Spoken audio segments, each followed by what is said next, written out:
स्वागत है एक बार फिर से आप सबों का आपके अपने प्यारे YouTube चैनल ज्ञानी गुरुकुली में। दोस्तों इस वीडियो में हम क्लास 12th वालों का 3 नंबर और 5 नंबर वाला प्रश्न बताने वाले हैं जो है हिस्ट्री से होने वाला है। तो दोस्तों अगर आप हमारे चैनल पर नए होंगे चैनल को सब्सक्राइब कीजिएगा, बेल आइकन को प्रेस कीजिएगा। तो चलिए शुरू करते हैं बिना किसी देरी के। चलिए देखिए आपका पहला सवाल है, गोपुरम से आप क्या समझते हैं।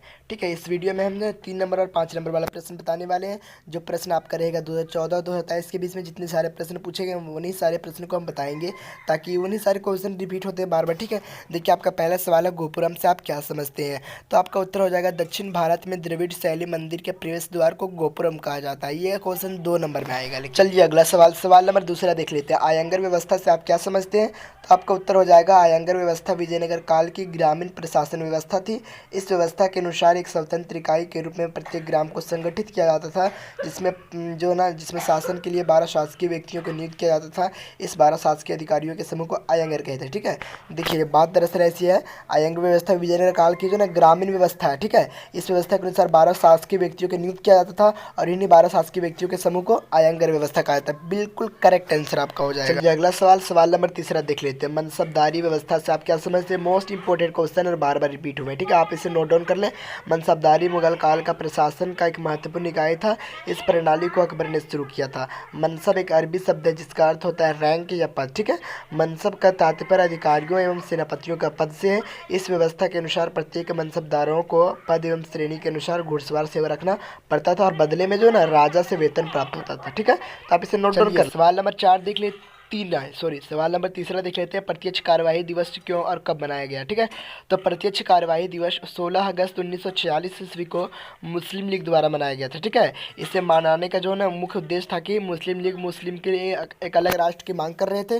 प्रत्यक्ष कार्यवाही दिवस मनाकर यह सिद्ध करना चाहते थे कि हिंदू मुस्लिम एक साथ नहीं रह सकते। यानी प्रत्यक्ष कार्यवाही दिवस का मेन मुद्दा यह था कि वो अलग देश की मांग कर रहे हैं, एक नया देश की मांग कर रहे हैं। अगला सवाल नंबर 4 देखिए। हड़प नीति क्या है। ठीक है, 1853 में लॉर्ड डलहौजी ने हड़प नीति की शुरुआत की थी। इस नीति के द्वारा जिन राजाओं का अपना पुत्र नहीं होता था उसके राज्य को अंग्रेज अपने साम्राज्य में मिला लेते थे। इस नीति के द्वारा झांसी, संबलपुर, सितारा, अवध जैसे राज्यों को अंग्रेज ने हड़प लिया था। ठीक है, जैसे हड़प नीति के जो मेन मुद्दा था कि जिस राज्य का जो राजा था ना उनका पुत्र अगर नहीं होता था तो उसके राज्य को कब्जा कर लिया जाता था। जैसे झांसी, संबलपुर, सितारा, अवध जैसे राज्यों को भी हड़प लिया गया था। ठीक है, तो आप इसे नोट डाउन कर लिया। अच्छे क्वेश्चन को मैं बता रहा हूँ। अगर अभी तक आप हमारे चैनल को सब्सक्राइब नहीं किए सब्सक्राइब कर ले यार, हमें भी मेहनत लगती है और आपकी जो है ना हमें मोटिवेट मिलती है आप लोगों की लाइक, सब्सक्राइब और सुंदर सा कमेंट। तो आप कमेंट, लाइक, सब्सक्राइब कर दें। चलिए अगला सवाल देखते हैं। सवाल नंबर 5 देखिए। 1857 के तत्कालीन कारणों का वर्णन करें।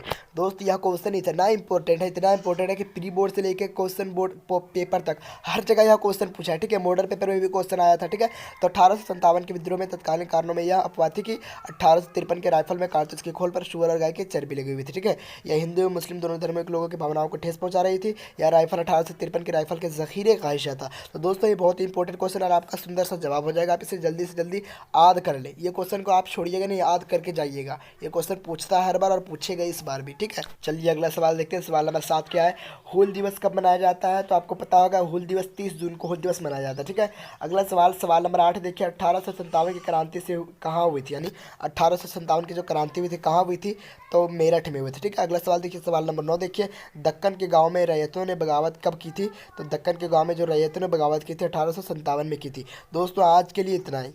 हमें 10 क्वेश्चन दिए, आपको बहुत ही जगहों से खोजा कि कौन कौन क्वेश्चन रिपीट हुए। रिपीटेड क्वेश्चन हम आपको बता रहे हैं कि हर बार ये क्वेश्चन पूछे जाते हैं, इस बार भी पूछे जाएंगे। तो दोस्तों अगर आप हमारे चैनल पर नए होंगे तो चैनल को सब्सक्राइब कीजिएगा ताकि हम मोटिवेट रहें और आप लोगों के लिए अच्छे से अच्छे वीडियो ला सके। और अगर अभी तक आपने किसी का भला नहीं किया है तो आज शेयर करके दोस्तों के पास भला कर दीजिएगा। तो मिलते हैं अगले वीडियो में कुछ खास चीज़ों के साथ। वंदे मातरम।